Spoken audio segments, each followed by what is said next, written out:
Hello दोस्तों, मैं अनुज आपका लाइट एजुकेशन पर स्वागत करता हूं। और हम देखते हैं लोकसभा क्या होती है, लोकसभा के क्या क्या कार्यकाल होता है, उसकी क्या क्या उसकी शक्तियां होती हैं, क्या उसकी निर्वाचन शक्तियां होती हैं, उसमें अध्यक्ष क्या होता है, उपाध्यक्ष क्या होता है, या महासचिव क्या होता है, या फिलहाल कौन सी लोकसभा फिलहाल चल रही है, एक लोकसभा हमारे देश में क्या काम करती है, सारी जानकारी को इस वीडियो के माध्यम से हम जानेंगे।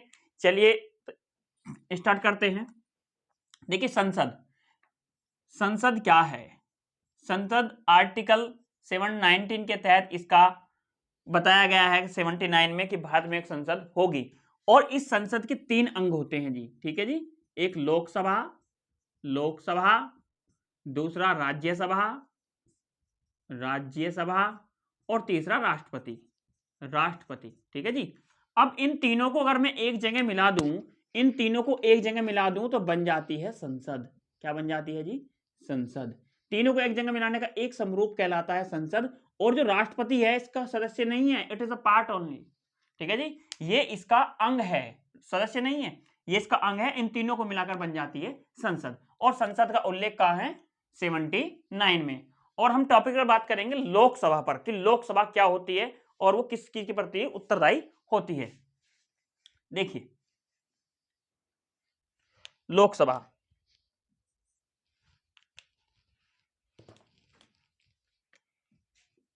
लोकसभा लोकसभा आर्टिकल 81 के तहत इसका गठन किया गया है। ठीक है जी। आर्टिकल 81 के तहत इसका गठन किया गया है। देखिए, लोकसभा में स्टार्टिंग में जब संविधान बना, मूलतः 500 मेंबर्स थे। लोकसभा मेंबर्स पहले स्टार्टिंग में कितने थे? 500। उसके बाद 31वां संविधान संशोधन हुआ। 31वां संविधान संशोधन हुआ 1973 में और इनकी संख्या 545 कर दी गई। सॉरी, 547 कर दी गई। ठीक है जी। 547 में से 545 तो इलेक्टेड हो जाते थे और 2 नॉमिनेट हो जाते थे, तो टोटल हुए 547। ठीक है। उसके बाद एक अधिनियम और आया, गोवा प्लस दमन दीव अधिनियम आया। ठीक है जी। 1987 में जब अधिनियम आया तो अब लोकसभा सीट जो बता दी वो 552। अब 552 मैक्सिमम सीटें होंगी लोकसभा में, 552 मैक्सिमम सीटें।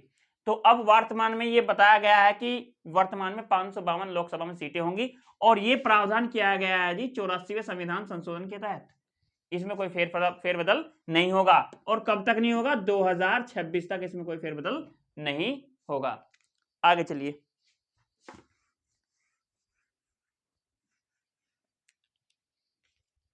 देखिए, लोकसभा का कार्यकाल क्या है जी? लोकसभा का कार्यकाल, ठीक है जी। देखिए, इसका काल कितना है जी? 5 वर्ष है। कितना है जी? 5 वर्ष। लेकिन इसको पीएम और उसकी मंत्री परिषद के कहने पर इसको भंग कर दिया जा सकता है। भंग। ठीक है जी। अगर प्रधानमंत्री चाहे, उसकी मंत्रिपरिषद चाहे तो उसको भंग कर सकते हैं, क्योंकि इनकी सलाह पर ये काम करेगी, क्योंकि मोस्टली यही होते हैं इसमें जो पावरफुल होते हैं। ठीक है। तो लोकसभा को भंग भी किया जा सकता है। ठीक है। या आपातकालीन स्थिति में इसका टाइम बढ़ा सकते हैं। आपातकाल स्थिति में इसका टाइम, देखिए, एक समय के लिए यानी एक बार में 1 वर्ष बढ़ा सकते हैं। 1 वर्ष बढ़ाया जा सकता है। ठीक है जी। और बिना आपात की स्थिति में 6 महीने, 6 मंथ, 6 महीने तक बढ़ा सकते हैं। और आपात की स्थिति में 1 वर्ष इसका कार्यकाल बढ़ाया जा सकता है। आगे देखिए। अब देखिए, इसमें जो है योग्यता क्या होनी चाहिए, एबिलिटी क्या है। एक, यदि कोई व्यक्ति लोकसभा का चुनाव लड़ सकता है तो उसमें क्या योग्यता होनी चाहिए? योग्यता, देखिए, ओवरऑल में पहला भारत का नागरिक हो, भारत का नागरिक हो, दिवालिया न हो, पागल ना हो। ठीक है जी। पागल ना हो यानी मानसिक रूप से वो एकदम ठीक हो। ठीक है। तीसरा, सरकारी पद पर ना हो, सरकार के अधीन लाभ के पद पर न हो। ठीक है जी। यानी वो दिवालिया ना हो, भारत का नागरिक हो, पागल ना हो और सरकार के किसी भी अधीन यानी किसी भी लाभ के पद पर ना हो। ठीक है जी।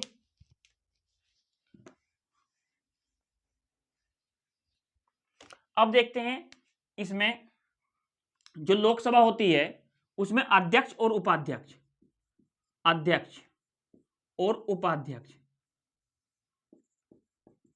उपाध्यक्ष क्या होते हैं? इसको स्पीकर कहते हैं जी।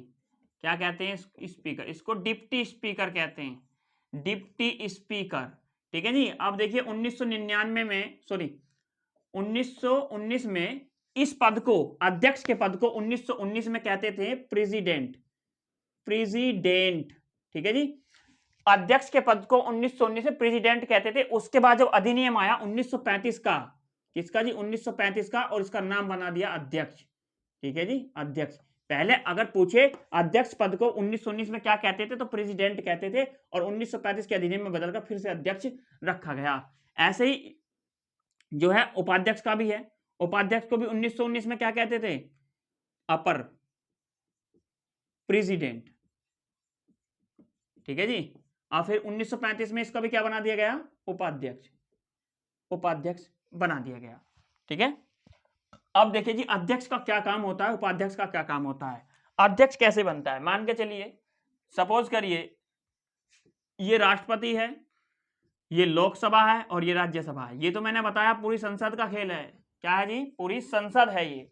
अब इस संसद में सबसे जो सर्वोपरि माना गया है वो है हाउस ऑफ पीपल, यानी लोकसभा एक ऐसा सदन है जो इस देश का सर्वोपरि सदन है। ठीक है जी। यानी जनता, मान के चलिए ये राज्यसभा है, राज्यसभा में 245 सीटें होती हैं, इसमें 545 होती हैं। ठीक है जी। लगभग ये बताया जाता है कि इसमें दुगनी जो है प्रतिनिधि जो है मेंबर्स चुनकर आते हैं, इसलिए इसको सर्वोपरि माना जाता है। अगर व्यावहारिक रूप से माना जाए तो यही संसद है, लोकसभा ही संसद है। ठीक है। ये निम्न सदन कहलाता है। देखिए अध्यक्ष की भूमिका देखिए, अध्यक्ष क्या करता है लोकसभा का? लोकसभा अध्यक्ष, लोकसभा अध्यक्ष का क्या काम होता है? देखिए देखिए जी इसके काम गिनिए आप। यदि लोकसभा में कोई व्यक्ति, यदि लोकसभा में कोई व्यक्ति ज्यादा अमर्यादित बयान देता है या विवादित बोलता है, विवादित बयान देता है, ठीक है, तो अब ये क्या करेगा? जो लोकसभा अध्यक्ष है वो ऑर्डर देगा इस व्यक्ति को, ए नाम के व्यक्ति को, और सदन से बाहर निकाल देगा। ठीक है, पहला तो ये काम है। दूसरा, जो व्यवस्था बनाता है यानी अनुशासन, अनुशासन बनाने का काम भी कौन करता है? लोकसभा अध्यक्ष करता है। और ये प्रस्तावों की जांच भी करता है, कौन विधेयक कैसा आया है। जैसे मान के चलिए धन विधेयक होता है, आर्टिकल 110 धन विधेयक आता है। कहाँ आता है जी? लोकसभा में आता है। देखिए जो धन विधेयक है, धन विधेयक, धन विधेयक, ठीक है, ये कहाँ आता है? लोकसभा में। तो एक कार्य इसका ये भी है, यदि कोई धन विधेयक लोकसभा में आता है तो उसको लोकसभा अध्यक्ष ही तय करेगा, यानी लोकसभा अध्यक्ष ये करेगा कि ये धन विधेयक है या नहीं। और धन विधेयक में संचय निधि खाते से निकालने के पैसों की बात की जाती है, उसी से राष्ट्रपति, उपराष्ट्रपति, राज्यपाल का वेतन दिया जाता है। ठीक है जी। ये तो हुआ अध्यक्ष, अध्यक्ष। ठीक है। अब उपाध्यक्ष, उपाध्यक्ष क्या है? देखिए यदि अध्यक्ष अपने पद पर नहीं है फिलहाल, ये बीमार है, कुछ भी है, तो अध्यक्ष अपने हाथ में काम ले लेता है उस टाइम। ठीक है। और ये ही क्या कहलाता है? अध्यक्ष कहलाता है उस टाइम। ठीक है। यानी जब ये नहीं होता है अपने पद पर तो ये कहलाता है। और यदि इसको अपना अगर इस्तीफा देना है या त्यागपत्र देना है तो वो किसे देगा? उपाध्यक्ष को देगा। अध्यक्ष अपना त्यागपत्र किसको देगा? उपाध्यक्ष को देगा। इसको हटाने का एक तरीका और है, लोकसभा मेंबर्स, जो मेंबर्स हैं, लोकसभा मेंबर्स यानी सदस्य जो हैं, लोकसभा सदस्य, ये बहुमत से, बहुमत से हटा सकते हैं इसको। ठीक है। लेकिन यदि लोकसभा सदस्यों को, लोकसभा अध्यक्ष को हटाना है तो उससे पहले 14 दिन पहले उसको सूचित किया जाता है। ठीक है। यानी 14 दिन पहले, 14 दिन पहले सूचना दे दी हो अध्यक्ष को कि भाई हम तुम्हारे लिए, तुम्हें हटाने का प्रस्ताव लेकर आ रहे हैं। ठीक है। तो ये था अध्यक्ष और उपाध्यक्ष। अब देखिए इसमें एक गणपूर्ति होती है जिसको हम कहते हैं इंग्लिश में कोरम कहते हैं, यानी लोकसभा के अंदर कितने मेंबर्स बैठे होने चाहिए जो किसी भी कार्रवाई को वो स्टार्ट कर सके। देखिए इसको कहते हैं हम कोरम, ये इंग्लिश का शब्द है कोरम, इसको हिंदी में कहते हैं गणपूर्ति। ठीक है, अब ये क्या होती है जी, अब ये गणपूर्ति का मतलब है कि संसद में लोकसभा के सदन में कितने सदस्य उपस्थित हों जो वो किसी कार्रवाई को या विधेयक पर विचार करके उसको आगे प्रक्रिया को बढ़ा सके। देखिए ये जो नियम लागू होता है 1/10 पर होता है। ठीक है जी, गणपूर्ति का जो नियम है 1/, ये न्यायाधीशों के लिए भी लगती है, लेकिन यहाँ लोकसभा में समझिए फिलहाल 1/10 मान के चलिए आपकी जो सीटें हैं वो 552 है। ठीक है जी, आप इस 552 में से दो तो निकाल दिए, दो तो नॉमिनेट होते हैं तो 550 बचे, और 550 का 110 हो जाएगा कितना, तो 55 हो गया। यानी 55 मेंबर्स आपको लोकसभा में चाहिए। किसी भी कार्रवाई को स्टार्ट करने के लिए आपको 55 मेंबर्स चाहिए होते हैं, इसी को कहते हैं गणपूर्ति या कोरम। ठीक है, अब देखिए इनका निर्वाचन देखिए जी, निर्वाचन। ठीक है, पहले जो लोकसभा में जो निर्वाचन की जो एज थी वो 21 वर्ष थी। ठीक है, लेकिन जैसे 61वां संविधान संशोधन 1989 हुआ, उसमें ये घटाकर फिर कितनी कर दी, 18 वर्ष कर दी। ठीक है, अब भारत का नागरिक को 18 वर्ष उसकी उम्र हो, वो लोकसभा में क्या अपनी वोट डाल सकता है। इसका जो चुनाव होता है वो प्रत्यक्ष होता है जी। क्या होता है जी, प्रत्यक्ष। गुप्त मतदान प्रणाली के माध्यम से, ठीक है जी, माध्यम से गुप्त मतदान प्रणाली के माध्यम से प्रत्यक्ष होता है, जनता वोट डालती है। एज 18 वर्ष होती है, भारत का नागरिक हो तो वो इलेक्शन में वोट डाल सकता है। ठीक है जी, अब देखिए जो मैंने आपको अध्यक्ष और उपाध्यक्ष बताया उनका भी एक आर्टिकल है। जैसे मैंने आपको पहले बताया अध्यक्ष और उपाध्यक्ष,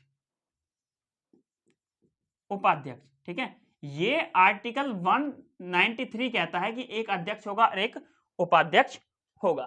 ठीक है जी, आगे बढ़ते हैं। अगर आपसे पूछा जाए कि लोकसभा में सबसे जो पहली महिला थी वो कौन थी जो अध्यक्ष बनी, सबसे पहली महिला, देखिए पहली महिला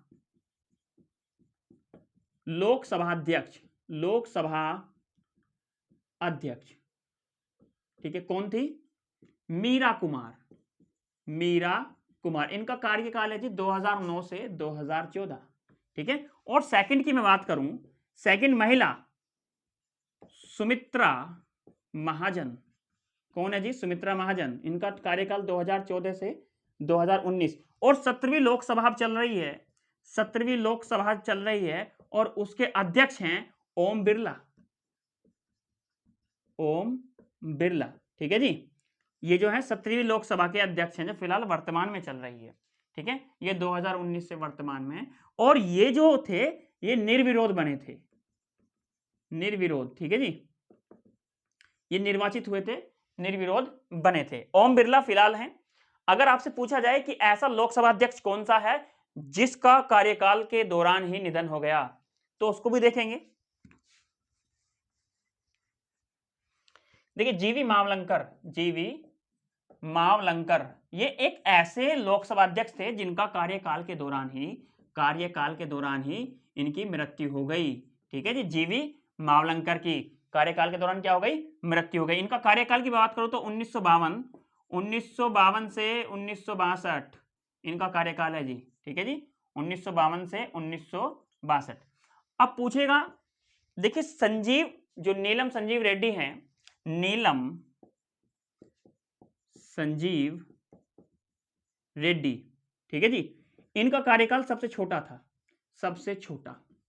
ठीक है, ये 2 बार लोकसभा अध्यक्ष बने, इनका कार्यकाल सबसे छोटा था। सबसे बड़ा भी इनका ही माना जाता है जीवी मावलंकर का, लेकिन सबसे छोटा नीलम संजीव रेड्डी का माना जाता है। ठीक है, आगे देखिए,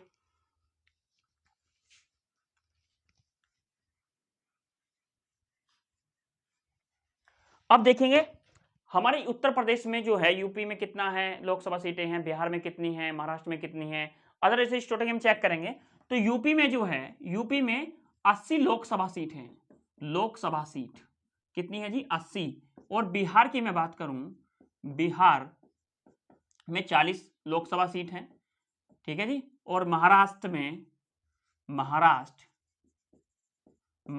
48 सीटें हैं, ठीक है जी। अब देखिए कुछ स्टेट हमारे ऐसे में जहां एक एक लोकसभा सीट है, जैसे नागालैंड में कितनी है, 1 सीट है, ठीक है जी।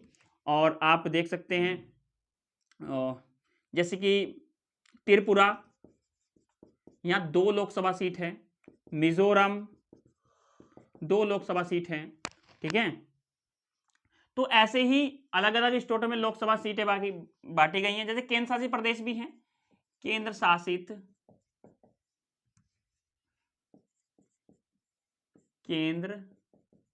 शासित प्रदेश, ठीक है। जैसे दिल्ली है जी, दिल्ली में कितनी है, 7 लोकसभा सीट है, 7 लोकसभा सीट है। बाकी में सब में एक एक है, ठीक है। आपका जम्मू कश्मीर में नहीं है, बाकी सब में एक एक मिलेगा, ठीक है। अगर पूछेगा आपसे कि टोटल सीटों का कितने परसेंट जो रिजर्वेशन में है, टोटल देखिए, टोटल 552 सीटें मैक्सिमम मानी गई हैं, हो सकती हैं, लेकिन इलेक्शन में 547 है, यानी 543 का जो है इलेक्टेड हो जाता है, 2 नॉमिनेट हो जाते हैं जो राष्ट्रपति करता है, ठीक है जी। और ये 2 जो होते हैं ना, एंग्लो इंडियन होते हैं, एंग्लो इंडियन। अब देखिए एंग्लो इंडियन क्या होते हैं, ये आपका भारत है, ये आपका भारत है जी, और इधर आप देखेंगे यहाँ यूरोप है। अब एक बात बताइए, जिसके माता पिता कहाँ के हो, यानी जिसके पूर्वज और पिता कहाँ के यूरोपीय, और वो व्यक्ति कहाँ रहता हो, भारत के क्षेत्र में रहता हो, तो ऐसे व्यक्ति को एंग्लो इंडियन कहते हैं, और राष्ट्रपति उसको लोकसभा में अपॉइंट करता है, ठीक है जी, 2 व्यक्तियों को,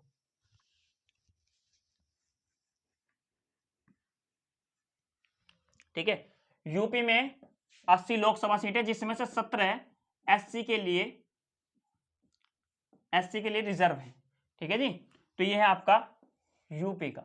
और टोटल 547 में से 84 आती हैं टोटल सीटें जो रिजर्व होती हैं, ठीक है जी, एससी के लिए। तो दोस्तों ये थी आपके सामने कुछ लोकसभा से संबंधित कुछ जानकारी, लोकसभा क्या होती है, कैसे उसका गठन होता है, और किस अध्यक्ष क्या काम करता है, उपाध्यक्ष क्या काम करता है। आई होप आपको ये वीडियो अच्छी लगी हो तो वीडियो को लाइक, सब्सक्राइब एंड कमेंट करके जरूर बताएं।